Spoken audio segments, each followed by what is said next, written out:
Bonjour Team KM, j'espère que vous allez bien. Donc on se retrouve aujourd'hui pour une nouvelle vidéo. Comme vous pouvez le voir, c'est un format très différent de d'habitude. Donc c'est un format un peu plus interactif, comme vous allez pouvoir le voir à la suite des choses dans quelques minutes. Aujourd'hui on va parler de l'annonce qui a eu lieu, qui a été annoncée hier. Le départ de Regragui et l'arrivée de Wahbi à la tête de la sélection. Je suis accompagnée de deux personnes. Je vais laisser dans quelques secondes le temps de se présenter et aussi si elles peuvent me dire justement qu'est-ce qu'elles pensent de l'annonce qui a eu lieu hier. Donc, Salut, je m'appelle John. Je garde un peu l'anonymat, mais si je donne mon avis vite fait, je trouve que c'est un choix pas prémédité, mais qui était attendu de la part des supporters et même de la fédération. C'est pas une si grande surprise et et que surtout après la finale de la CAN, c'était un peu un choix logique pour tous les parties prenantes. d'accord. Salut, moi c'est YSF et je trouve que c'est pas une bonne idée car c'est 3 mois avant la Coupe du Monde qu'il s'en va et genre c'est lui qui connaît bien l'équipe et etc. Ok, donc le Gagé, tu parles, ok. Ouais. C'est bon, donc on a quand même deux avis assez différents. Moi, si je peux dire en quelques mots mon avis suite à cette annonce. Comme l'a dit John, on le savait tous, hein, il y avait des rumeurs par-ci par-là qui disaient oui, le Gagé va partir, oui, Wahbi va venir. Il y a des moments c'était sexy, oui, peu importe, mais je pense qu'on s'attendait tous à cette annonce. Petite question, donc est-ce que pour vous, est-ce que c'était le Wahbi la meilleure option? Par exemple, IRSS, tu m'as dit que toi, tu aurais préféré que ce soit le Gagé qui reste. Si tu peux juste un peu plus développer par rapport à ça. Et sinon, pour John, peu importe. Donc, si tu peux me dire si Wahbi, pour toi, c'était le meilleur remplaçant avec Gagé ou sinon s'il y avait d'autres alternatives. Moi, c'est sûr, j'aurais mis Sektiwi. Je trouve que ça aurait été Mm. un très bon choix. Je trouve qu'il avait les connaissances tactiques, le man management, que ça aurait été un très bon choix. Mais en même temps, je suis pas à la fédération. Apparemment, il y a eu des pressions ou quoi que ce soit. Mais l'Ouahbi, ça reste un très bon choix. Quelqu'un qui est proche des jeunes, un polyglotte, quelqu'un qui sait c'est quoi de rester dans des projets long terme. Donc c'est quelqu'un que je suis très optimiste avec lui. Et ça, c'est un peu poétique dans le sens que Greg, il est venu à 3 mois avant la Coupe du Monde, si je me trompe pas, et il quitte Mm. 3 mois avant. Et ben maintenant, c'est au prochain de prendre le flambeau et de hisser l'équipe à son sommet. Le Gagé, c'était 3 mois ou c'était un peu moins? Il était Je arrivé. sais pas. Mais il était avant la Coupe du Monde en tout Oui, c'est sûr, ouais. D'accord, c'est bon. Sinon, YSF. Moi je trouve on aurait dû garder Walid Regragui au moins jusqu'à la Coupe du Monde parce que c'est lui qui connaît bien les joueurs et etc. Et en plus le nouveau coach, il connaît pas, genre lui, il est plus habitué à faire les U20, les Mhm. U23 D'accord, ok. et etc. Ok, ouais, c'est vrai que ça, Wahabi, c'était plus on va dire, un entraîneur pour les plus jeunes, là. On avait avec le Maroc les U20 qui a eu quand même pour un bon bout. Puis sinon, avant avec Anderlecht et tout. Mais je trouve qu'il faut lui donner confiance, là. Et on sait jamais, ça se trouve, là, c'est là que sa carrière va être lancée pour être toujours avec des équipes plus matures, on va dire, des plus vieux. Mais puis on va voir aussi. Moi, je trouve aussi que ça va être ça va être différent là. Ça se trouve, il va appeler plus de jeunes. Puis en général, les supporters marocains, on demande quand même beaucoup de jeunes. Tous ceux qui apparaissent, on les veut dans l'équipe directement. Bon, c'est pas forcément directement la meilleure option, mais je pense que avec Wahbi, ce qui va être différent de l'Eglagui, c'est que je pense qu'il va vraiment plus donner la confiance aux jeunes. Puis appeler peut-être des U20 qui nous ont épatés pendant la Coupe du Monde U20 ou d'autres joueurs qui apparaissent peut-être petits dans différentes ligues dans le monde. C'est ça. Et sinon, est-ce que vous, bon, t'as dit, John, que t'aurais préféré Sexy Oui, mais est-ce qu'il y a une raison derrière ça ou est-ce que c'est juste parce que est-ce que tu peux me donner vite une raison? Ah ben, c'est un bon coach, premièrement. Il est bon tactiquement. Il est surtout bon dans le concret. Il a remporté des trophées. C'est quelqu'un qui est capable de chercher dans différents, disons, comment dire, groupes de Marocains, surtout les Marocains qui ont été formés au pays. Il va pas juste garder cette idée qu'on va aller chercher les Marocains qui jouent au niveau européen, ou bien qui va complètement négliger les jeunes. Donc, je crois que ça aurait été un bon choix dans ce sens-là, que c'était un peu la lignée naturelle pour sa carrière aussi. Mais Mhm. sinon, Brahimi, ça reste un excellent choix également. Je crois, on est gâté dans le sens qu'on a beaucoup de Marocains qui sont bons tactiquement et qui Ouais. ont cette ferveur pour le pays. Mhm. Après, ce que tu dis, il y en a qui disent que peut-être ça aurait été une moins bonne option, disant que lui, il est un peu plus, contrairement à Wahbi, il est un peu plus, on va dire, fermé à. Pas, on va dire, pas à Botola, tout ce qui est Botola, ou. Mais je sais pas si vous comprenez, mais Wahbi est un peu plus, on va dire, ben, genre, déjà, il est polyglotte, puis il a quand même plusieurs aspects et tout qui fait en sorte qu'il fait vraiment partie. Ben, c'est un des entraîneurs du foot vraiment moderne, alors que Sectui, on va dire qu'il est un peu plus. Euh, pas dans la tradition, mais en tout cas, je sais pas si vous avez compris, vous me direz.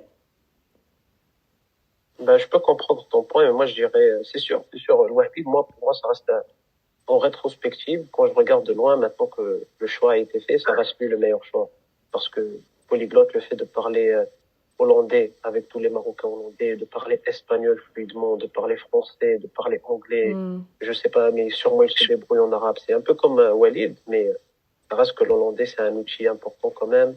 Quelqu'un qui est jeune, quelqu'un qui a été dans des projets à Anderlecht pendant une dizaine d'années et qui a su être patient, ça reste d'excellente qualité et surtout quelqu'un qui a un football moderne. On l'a vu aux Jeux Olympiques. C'était pas toujours les mêmes tactiques, donc il est capable d'innover, d'adapter. Et en tout cas, moi, c'est sûr, un jeune Marocain pour un nouveau chapitre dans la sélection, ça reste super intéressant. C'est vrai. Et sinon, il y avait aussi des rumeurs de que ce soit Hervé Renard ou plus des Espagnols. Est-ce que ça vous aurait été pour ou complètement contre? Moi, honnêtement, j'aurais aimé toujours, je crois qu'on a atteint un niveau où c'est les Marocains, c'est les étrangers maintenant qui viennent au Maroc.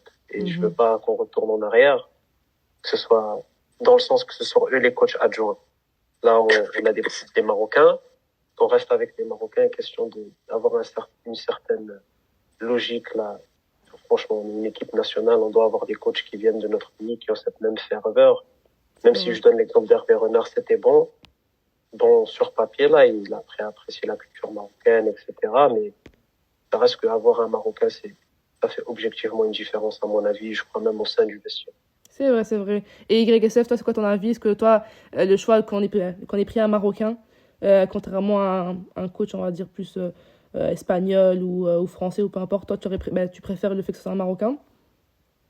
Ben moi, pour moi, ça change rien parce que Comment ça change tant rien? qu'ils sont bons les coachs, ça change rien qu'ils soient marocains, espagnols, français, peu importe. Parce Mhm. que dans tous les cas, c'est des coachs. Est-ce que YSF, est-ce que John, t'as un truc à dire par rapport à ce qu'il a dit là? Ah non, je suis pas d'accord. Mais je veux dire, même si j'y parle objectivement, il y avait des rumeurs que je mets l'emphase sur le fait que c'est des rumeurs, c'est pas concret. Ouais. Il y avait Sampaoli qui était dans la liste des coachs, les Xavi, les Iniesta, etc. là. Mhm, ouais. Ça reste que je donne l'exemple de Iniesta. Iniesta qui n'a jamais coaché, mais qui est un excellent joueur. Je sais pas à quel point ça se traduirait dans une carrière en tant que coach. Xavi, il a fait des choses respectables avec le Barcelone, quand Mhm. même, étant donné la situation, les contraintes économiques. Mais ça reste pas l'idéal. Et Sampaoli, il a peut-être remporté un titre avec le Chili, mais c'est un coach qui a une carrière très instable en Europe. Donc pour moi, je regarde même les coachs qu'il y a sur le marché en ce moment. Il y en a pas trop et surtout que je reste sur le fait qu'on a des Marocains qui sont bons. Mhm. Pourquoi on irait voir ailleurs? Et même à ça, ailleurs, il n'y a pas énormément de qualité. C'est vrai que ouais, je suis d'accord avec toi.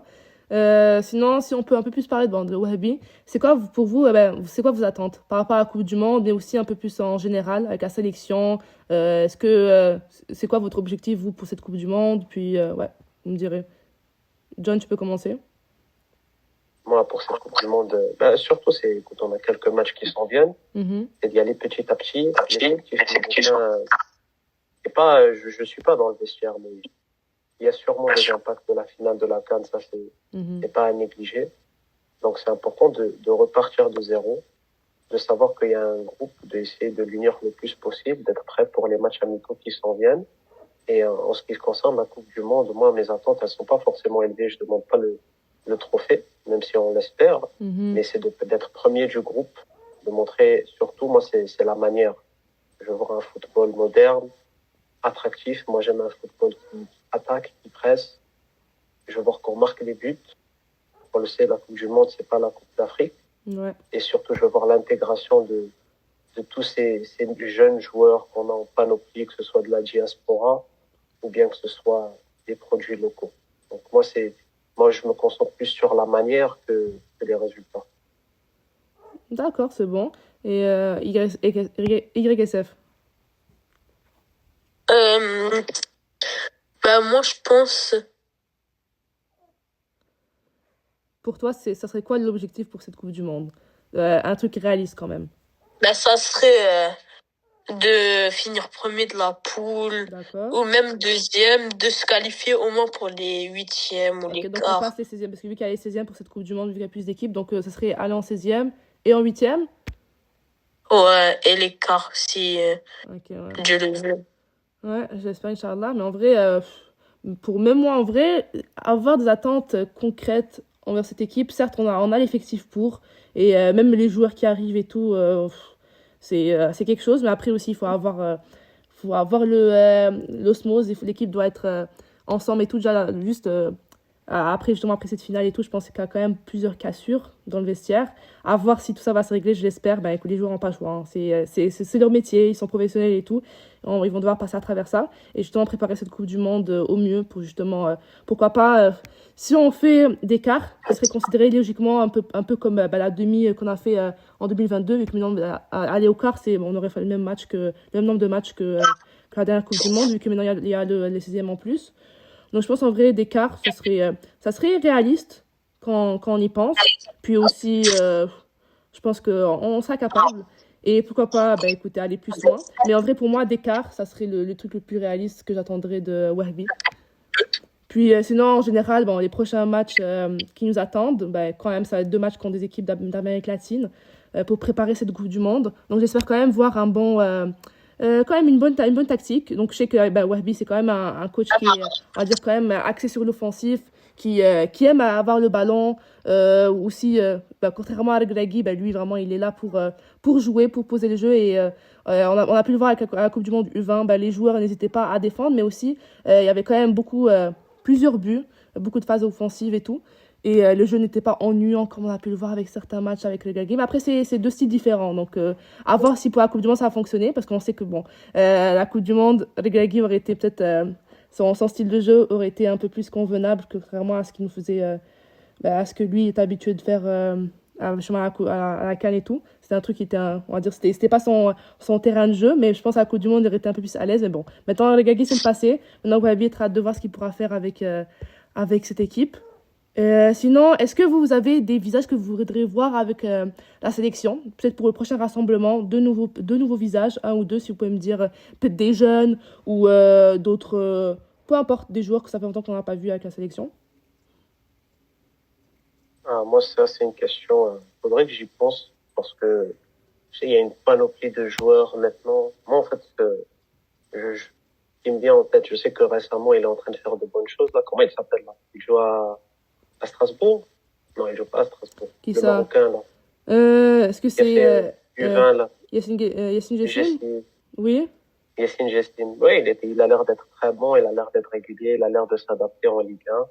Et moi, je suis pas forcément tous les joueurs qu'il y a au Maroc, même je parle au Maroc, en Europe, etc. Mhm. Mais ce serait sûr que moi, mon but reste l'inclusion de jeunes joueurs. Et je parle surtout secteur défensif. Boudelel, c'est ça son nom?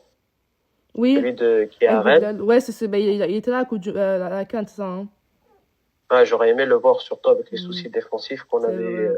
en termes de blessures. Je parle surtout là, Gred qui est peut-être pas à son top avec l'OM, Massina qui est son club. Ça Ouais. aurait été bien avoir un peu de fraîcheur, surtout en défense. Surtout, et je pense même à Zaberi, c'est ça son prénom? Ouais, ça même si. L'attaquant, si je me Ouais. trompe pas.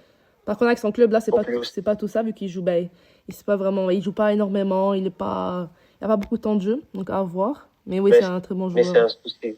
Parce que, pour rebondir, là, c'est un bon point. Moi, je trouve que, on manque de finition. Al-Nassiri, ça reste relativement fiable, mais il est en Arabie Saoudite, un championnat légèrement plus faible. Euh, Egaman, il est blessé, donc il ne sera pas disponible. Ouais. Je ne sais pas si en sélection, Zabiri pourra prendre de la confiance, euh, se dégourdir un peu et marquer pour nous. C'est à Mhm. voir, surtout que ces chapeaux, c'est un très bon de passer de la Ligue portugaise à la Ligue 1. Peut-être Ouais, de pas d'être titulaire, c'est plus difficile, mais c'est sûr. ça reste une très bonne option en attaque. Donc moi, je suis pas énormément, mais je dirais surtout les joueurs dans le secteur offensif Mhm. et défensif, parce qu'on est assez gâté en termes de latéraux, en termes d'ailiers, en termes de milieu de terrain.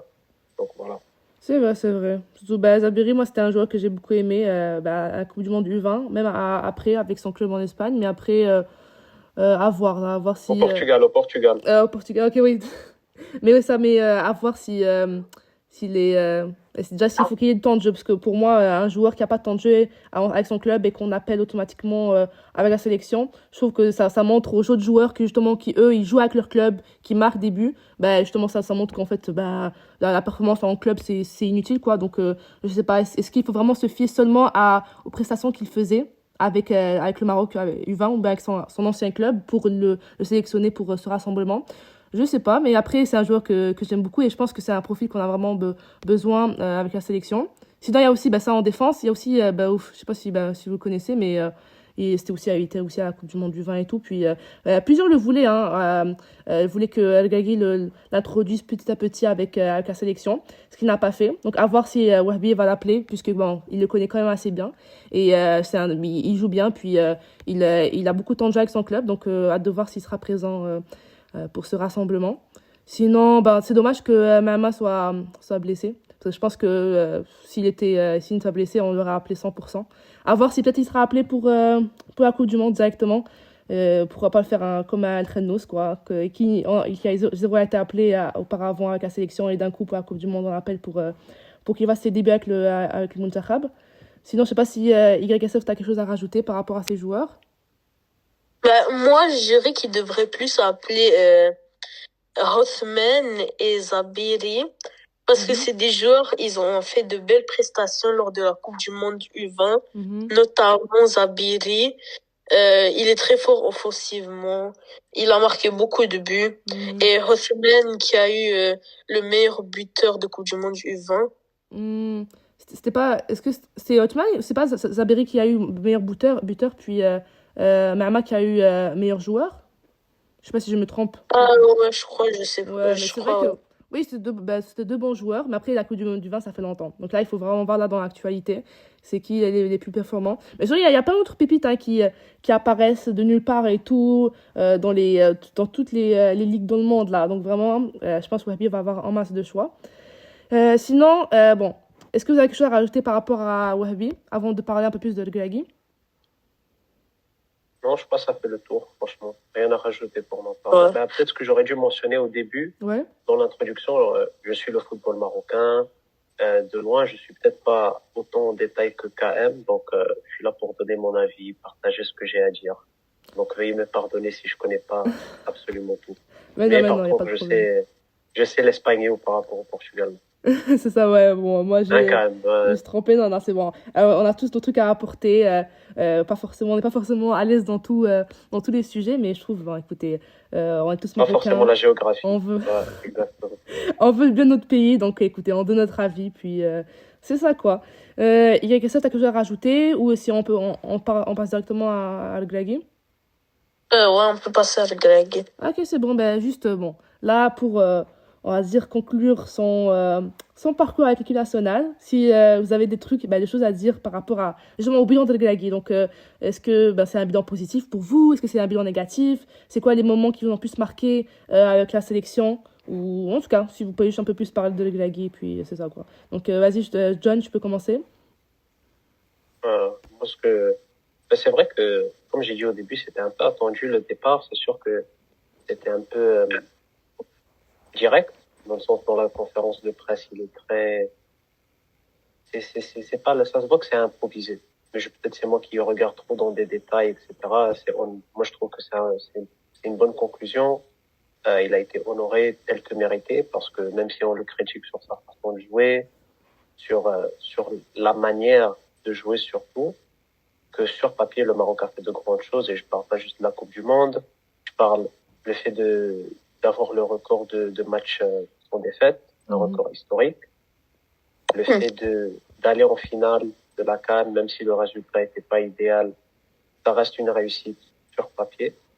Il sait que c'est vraiment pendant l'ère de Gagay, il faut pas oublier ça, c'était pendant ces 4 ans on a atteint un autre niveau international et surtout on a vu les fruits de la fédération, des années de travail, de l'académie, de l'investissement du royaume porter fruit et vraiment on a pu voir les résultats concrets du tout. Donc c'est un bilan positif sur papier et moi je veux dire, moi j'étais l'un des supporters, des fois j'aimais pas. Des fois je me disais franchement là c'est quoi cette façon de jouer là? Moi je vais pas être un hypocrite, je me plaignais de temps en temps. Mais ça reste que c'est un coach que je respecte énormément, qui a ramené à la fédération et qui a pu, d'après ce qu'on voit avec certains joueurs, qui a pu avoir un impact auprès d'eux au niveau même personnel. Donc, et surtout, je rajoute en termes je suis un fan du Wydad, donc même si j'étais pas forcément fan ou fervent de sa façon de jouer, j'avais confiance pour le coach. Donc voilà. Ok, intéressant. YKSF? Pour moi, Regragui, c'était un très bon coach. C'est une perte. On n'oubliera jamais ce coach. Il nous a fait demi-finale de Coupe du Monde, finale de la CAN, et il nous a fait gagner plusieurs matchs et tout. Et je pense son départ, quand on a perdu la CAN, on savait déjà il allait partir et tout. Genre ça a commencé à parler et tout. Et je trouve que les Marocains sont un peu ingrats parce que quand même il nous a la finale de la CAN. Mais je crois moi il est parti surtout pour pas se prendre une vague de haine. Je pense que la vague de Annie s'est déjà prise, mais peut-être pour ça la pression. Peut-être Ouais. il était plus capable. Je comprends, hein. Parce que si moi, bon, si je pars vite, bon, le Gagé, moi je trouve que ça c'est un coach historique hein, du Maroc. Je pense quand même il nous a amené des choses que jamais auparavant on aurait cru que notre équipe a été capable de faire ça. Donc hormis ça la demi-finale de la Coupe du Monde, on peut aussi voir justement donc les matchs, la suite de matchs avec suite de victoire. Ce qui est historique aussi, on est maintenant en top 8 du classement FIFA. Puis la finale de la CAN, que certes, il y en a qui ne sont pas satisfaits de la manière dont on a perdu, mais l'avoir atteint, juste, ça fait quand même, c'est quoi, depuis 2004 qu'on n'a pas atteint de demi de Coupe du Monde, et là, de Coupe du Monde, de CAN. Et là, nous sommes on arrivait en finale de la CAN. Certes, la première, c'était pas fameux en Côte d'Ivoire. On s'est fait éliminer d'une manière, bon, je ne vais pas en parler, mais quand même, on va se le dire. Je trouve que Regragui, il a fait quand même beaucoup de belles choses. Plusieurs, on dirait, ne veulent pas l'assumer. Je comprends pas. Oui, c'était pas toujours parfait, c'était pas toujours ce que le foot qu'on voulait voir, mais après, les résultats, ça suivait. Donc, au final, je sais pas si est-ce qu'on préfère avoir des résultats, mais et avoir un jeu, on va dire, un peu médiocre, ils exagèrent, ou sinon, si on préfère justement avoir aucun résultat et avoir un beau jeu comme ce qu'on avait auparavant sous Hervé Renard ou Vaïd ou les autres coachs. Donc, au final, moi, je suis assez contente que Regragui ait été le sélectionneur pour ces 4 belles années. Et il nous a quand même, il y avait beaucoup de moments de joie, comme de tristesse, on va dire. Et sinon, bon, son départ, je le comprends très bien. Certes, j'aurais aimé peut-être qu'il fasse, je me dis au fond de moi, j'aurais aimé qu'il fasse cette Coupe du Monde, puis qu'on voit justement l'équipe sous Regragui pendant cette Coupe du Monde et tout. On sait que Regragui, écoutez, là, il a de l'expérience avec la Coupe du Monde. Il a fait celle en 2022, il nous a amené en demi-finale. À tout moment, il aurait pu faire mieux même que la dernière Coupe du Monde. Mais bon, là, son départ, je comprends la pression. Écoutez, s'il serait resté, je pense que vraiment, il n'aurait pas été capable de gérer toute cette pression. Les journalistes seraient tous tombés sur lui. La moindre conférence de presse, je pense qu'on aurait commencé à lui poser des questions exprès, juste pour le faire tomber. Puis, écoutez, je pense que là, Wahbi, ça, c'est le bon choix. Et Regragui, je le remercie. Puis, j'espère que de le voir dans un très grand club. Et pourquoi pas, comme l'a dit Rja, c'est qu'il restera relié de proche ou de loin à la sélection. Donc, peut-être qu'il aura peut-être ses mots à dire à quelques moments. Mais c'est ça, quoi. Donc, je sais pas si tu as quelque chose à rajouter par rapport à Regragui ou si tout est bon. J'espère qu'il écoute le podcast et qu'il sait à quel point on le respecte. Ah oui, je pense que tout ce qu'il a pu voir ce que certains ont pu dire de lui, vraiment, force à lui. Hein. J'espère qu'il garde pas une mauvaise image de nous, supporters marocains. Mais même lui, il a dit dans la conférence de presse, là, il a dit qu'il sait très bien que les Marocains sont exigeants. Puis, il le respecte, là. Puis, écoutez, j'espère qu'il part avec une bonne image de nous, là. Mais bon. Et sinon, si juste rapidement, un petit mot de la fin. Donc là, déjà la vidéo touche à sa fin. Donc juste rapidement, si tour de rôle, vous pouvez dire une phrase pour conclure sur le Wahbi, puis peut-être sur le Regragui aussi. Puis c'est ça. Si moi j'ai un mot à dire avec Regragui, c'est et j'ai hâte de voir la suite de sa carrière. Je sais qu'il avait l'ambition d'entraîner en Europe. J'ai hâte de voir ça se concrétise comment. Et pour Wahbi, moi je lui dirais courage parce que je crois même il en est reconnaissant. Il y a énormément de boulot. Il y a énormément de boulot. C'est beaucoup de nuits blanches, de travail en équipe. Donc, j'ai hâte de voir ça donne quoi. Je crois que les attentes du peuple marocain, elles ont toujours été hautes. Juste les résultats suivaient pas avant. Maintenant, on est une nation digne de ce respect-là footballistique. Et donc, je suis optimiste et j'ai hâte de voir la suite. Et surtout, c'est ça, non, je reste positif. Ok, c'est bon. YSF? Moi, pour le Gagui, je lui dis bonne continuation. Je crois qu'il aura une bonne carrière parce que il a parlé de ses ambitions. Et pour le Wahbi, ben, je lui dis force à lui parce que c'est dans 3 mois la Coupe du Monde. Il doit préparer, il doit analyser les joueurs et tout. Donc ça va être très dur pour lui. Ouais, ça va, mais il a déjà commencé, ça c'est sûr. Là, il a déjà pu rencontrer les cadres de l'équipe, puis je pense le parler, et je pense qu'il a commencé depuis d'analyser les joueurs, etc. Donc bon, je pense pas qu'il y aura un problème dans ça, enfin j'espère. Mais sinon, si rapidement, je peux dire un mot de la fin. Donc d'abord, bon, le Gagui, on le remercie encore une fois. On est un peuple demandant. Des supporters, on veut le bien de notre équipe. Puis j'espère que ça arrivera, Inch'Allah. Bon, certains ont perdu espoir par rapport à la CAN, peut-être qu'on la gagnera jamais, mais sincèrement pour la Coupe du Monde, j'y vais avec beaucoup de positivité. J'espère qu'on fera un bon parcours. Puis là, on a encore 3 mois. Certes, ça va passer vite, mais on a encore des matchs de préparation à de voir ce que Wahbi va proposer et aussi les joueurs qui vont être appelés, parce que je pense vraiment que Wahbi aura beaucoup de choix. Beaucoup de joueurs, des jeunes, comme certains qui font leur retour, sans parler trop, mais peut-être Ziyech, des Bouffels. Bon, Ziyech, bon, à ce qui paraît, il s'est reblessé. C'est pas très étonnant, mais en tout cas. Et sinon, des joueurs comme Brahim, est-ce qu'il va le rappeler? Comment il va faire pour arranger le vestiaire? Donc, très hâte de voir tout ça. On va rester tous derrière notre sélection. On est demandant, certes, mais il faut rester respectueux, puis encourager de manière positive nos joueurs pour justement qu'ils se relèvent de cette CAN, de cette dernière CAN, puis qu'ils affrontent justement cette Coupe du Monde de bon pied. Sinon, je dis à tous, merci d'avoir écouté cette vidéo. Puis, il y en a plusieurs autres qui vont arriver, sûrement pour la liste de Wahbi, qu'on a très hâte, qu'elle sort. Donc, je pense, dans environ 2 semaines, celle-ci va sortir. Puis, sinon, n'oubliez pas de vous abonner, liker, partager et commenter si vous aimez le contenu, car c'est vous la force.